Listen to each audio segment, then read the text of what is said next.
la ferme du Palais des Congrès a été mis en place il y a quelques années avec l'objectif de tester et de documenter différents moyens de produire des denrées agricoles en milieu urbain.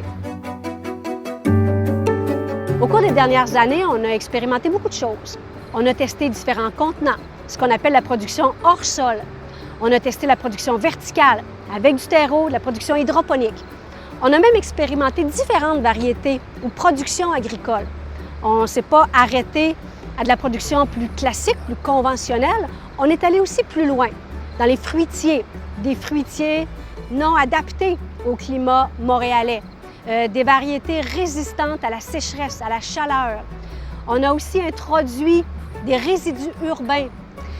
Ce qu'on a observé, c'est que l'agriculture urbaine sur un toit peut être une agriculture productive en termes de rendement. Toutefois, elle nécessite certains ajustements. Ajustements au niveau des variétés choisies, des variétés qui vont résister, qui vont être tolérantes à la chaleur, aux conditions très sèches, très chaudes du milieu urbain.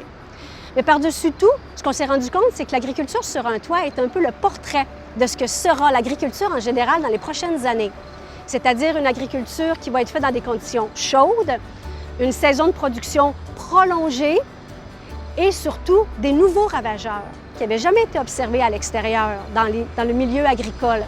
Ce qui nous amène à dire que ce qui a été observé ici au cours des dernières années est peut-être le portrait de ce qu'on verra en agriculture dans les prochaines années. Le développement durable au Palais, plus que jamais, suite à la pandémie, va être durable. Les informations qu'on obtient ou le discours qu'on entend des politiciens, c'est qu'il faut travailler dans ce sens-là. Ça va de soi. Là, on sent vraiment un momentum. Puis, c'est vrai maintenant. Ça l'était avant, mais là encore plus parce qu'il y a une opportunité avec la reprise, la relance qu'on va vivre, nous, suite à la pandémie, bien, de repenser certaines manières de faire. Donc, OLAB, en fait, vient nous accompagner dans dans ce positionnement stratégique en développement durable.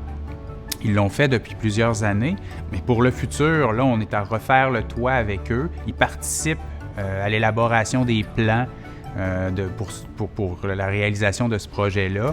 Je vous dirais là, que pour le futur proche et à moyen terme, on ne voit pas notre avenir sans notre laboratoire d'agriculture urbaine.